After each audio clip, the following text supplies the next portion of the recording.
With yesterday's sworn-in ceremony by the new cabinet of Thailand, we have a little reshuffle of the members of the ministers. So His Majesty the King on Monday called on the new cabinet members to strictly follow their promise of performing their duty for the benefit of the people and the country.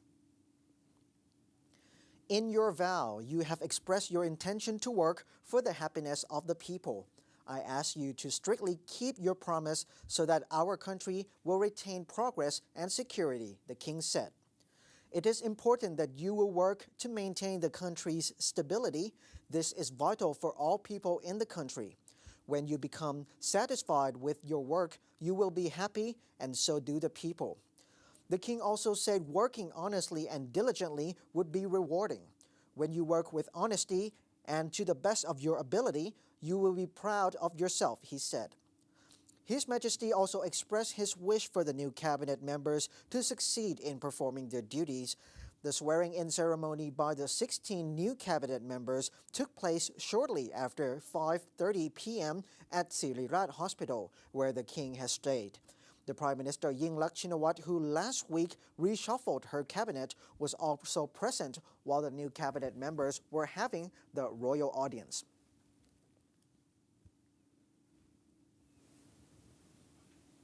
Finance Minister Kittiratt yesterday stepped back from the idea of selling some of the government shares in PTT, the national energy conglomerate, and Thai Airways International, the national carrier, saying it was not an urgent task. The urgent job for the government is to set up a flood management system in case the country is flooded again, he said. A source on the strategy committee of the ruling Pheu Thai party said after its meeting that the party opposes the idea of the government selling its stakes in the state-owned enterprises. On his first day as finance minister, Kittiratt said reorganizing the shareholding structures of state enterprises is a good idea, but there's no rush if people still don't understand. The idea had been put into practice by governments in the past by selling the government stakes in their enterprises to a third party, which is the Wayu Pak Fund. We can't deny that securities management under the Wayu Pak Fund in the past has benefited the fund's unit holders in the government sector, he said. This does not mean that the government sells state enterprise shares to others not involved with the government. And another local update, the PTT Exploration and Production PLC, or PTTEP, is studying the possibility of acquiring the UK-based Cove Energy in a deal worth $1.2 billion, according to a local news report. Anon Siri Sangthaksin, the president and chief executive of PTTEP, said yesterday a final decision has yet to be made whether his company will join the bidding for Cove, which is set to begin late next month. The British oil and gas explorer put itself up for the sale last month by inviting bids for its main asset, an 8.5% stake in the Rovuma block off the coast of Mozambique. Rovuma Area 1 has been found to possess potential gas reserves of 15 to 30 trillion cubic feet. Apart from PTTEP, several exploration and production firms, including British Petroleum, Oil India, and China National Offshore Oil Corporation, have been mentioned as interested in buying Cove. PTTEP, a subsidiary of the energy giant PTT PLC, has already approached Cove for information to support its interest in buying the British company. Anon said that apart from the price, other factors critical for the decision, including petroleum reserves at the site, the return on investment and additional investments required during the E&P processes. PTTEP already has a presence in Algeria, in Northern Africa, and East and Southeast Africa, including Mozambique, is also considered attractive, said Anon. The company is also considering merger and acquisition deals in both greenfield and existing projects for expansion of its international operations and to ensure a more secure petroleum supply to strengthen Thailand's energy stability. Iran called the oil embargo against it by the European Union over the country's nuclear program unfair and doomed to fail. Meanwhile, senior Iranian lawmakers have stepped up threats to block the narrow Strait of Hormuz, a crucial route for oil shipment to the world. Iranian lawmakers have stepped up threats that Islamic Republic warships could block the Persian Gulf's oil tanker traffic after the latest blow by Western leaders seeking to rein in Tehran's nuclear program, a punishing oil embargo by the European Union that sharply raises the economic stakes for Iran's defiance. The EU decision to sanction Iran was taken Monday in Brussels, following the U.S. lead to target Iran's critical oil exports, open a new front against Iran's leadership. In response, Iranian officials have turned to one of the most powerful cards, the narrow Strait of Hormuz at the mouth of the Gulf, and a route for a fifth of the world's oil. Iran has rattled world markets with repeated warnings it could block the hook-shaped waterway, which could spark a conflict in the Gulf. Military experts have questioned whether Iran has the naval capabilities to attempt a blockade, but the U.S. and allies have already said they would take swift action against any Iranian moves to choke off the 30-mile or 50-kilometer wide strait, where the American aircraft carrier USS Abraham Lincoln, along with British and French warships, entered the Gulf on Sunday without incident. Meanwhile, Iran has said an oil embargo adopted by European Union foreign ministers over the country's nuclear program is unfair and doomed to fail. The measures would not prevent Iran's progress for achieving its basic rights, Foreign Ministry spokesman said.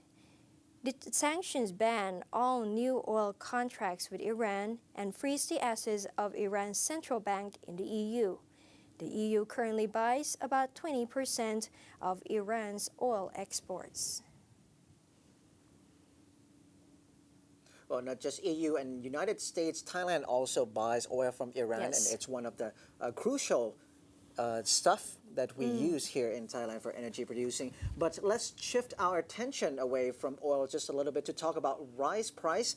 And we have on the line with us Korbsook Iamsuri, the president of the Thai Rice Exporters Association, to be talking to us today. สวัสดีครับคุณกอบสุข สวัสดีค่ะ สวัสดีค่ะ Yes, Kun Korbsook, can you please wrap up the last year's rice export and as well as the projection for this year? For last year, we did quite a big amount of export. That is about 10.6 altogether, and that was because there are some amount of the government rice that has been released during the year, and also we had not a very bad year either for commercial sales. From the beginning of the year up until July, we grossed about 1 million ton per month every month. So that was fantastic for the export figures. However, we slowed down significantly during the last quarter of last year. Because of the floods? Because of, no, actually the flood in my opinion, didn't really obstruct the export volume of Thailand. Okay.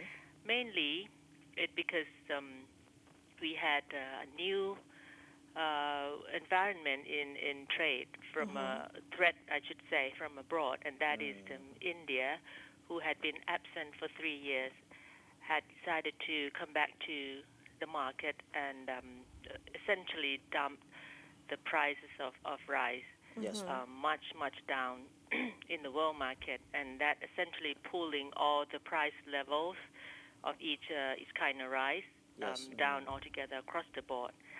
Thai rice being in the premium range of price, we suffered significantly because of that. Also, internally, we upheld the mortgage scheme for Thai rice, and that means that the sentiment of local high price of rice resulting in and some little bit factors of the flood as well, meaning the rice that either had gone into the program commanding high price, and the rice that didn't go into the program also couldn't reach the warehouses of the exporters. So meaning that rice cannot be purchased at a reasonable level. Yes. So yeah, altogether. Yeah. Kun Korbsook, what is the percentage of Thai rice exports to Iran? To Iran? Yes. I don't think we have a figure for that, especially not on record. I don't think we. I don't know exactly how much it is. I should be able to find out, but sorry, not on this at this time. That's all right, Kun Korbsook. But will the Western oil sanction actually also affect Thai rice? It is so in the sense of payment term.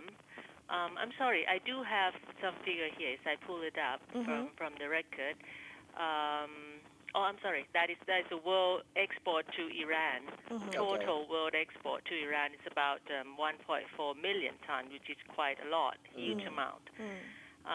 Although the sanction is still in place, I believe that for each of the rice exporter countries, they do it via the third country. That means that they're not shipping directly into Iran, but whether these international traders or brokers are channeling the rice bought from rice exporting country to Iran or not, that is really not our concern. Okay. So locally, what effects have we seen from the government's pledging scheme? Locally, although the government pledging scheme should push Thai prices up high, it didn't really do well. And that is because, surprisingly, very few farmers, in terms of percentage, go into the pledging scheme. The rest, I presume, still buy and sell outside of the market. Why exactly? I don't really know. Perhaps the procedures is complex. Yes. Because when you need to. When you need the government to pay you money, you probably have to do a lot of paperwork, and that probably be one of the reasons. Exactly why, I'm not very sure. But the amount that goes into the government warehouse is much less than expected. Well, Kun Korbsook, regarding the different grades of rice, what is the direction of the price of the rice? World price definitely will stay low, and that is because India and Vietnam are willing and ready to dump their prices. But on the contrary, domestically in Thailand, we are trying, we mean the government, is trying to push up the price levels as you have seen in the news. Yes. That's right. So would that have quite a negative impact to Thailand if the price is being dumped down for a long period of time? Definitely, yes. Especially for export business. For domestic, I'm sure that if, as per the government reasoning, that Thai people should be able to pay more for farmers for their high price rice, that is one matter. But for export, which we compete internationally with everyone else outside Thailand, this is the very negative factor. Yes. Affecting us. Yes. Okay, well, thank you very much. I think that's all the time we can talk for now. Thank you very much, Kun Korbsook. Thank you so much. สวัสดีครับ Bye-bye.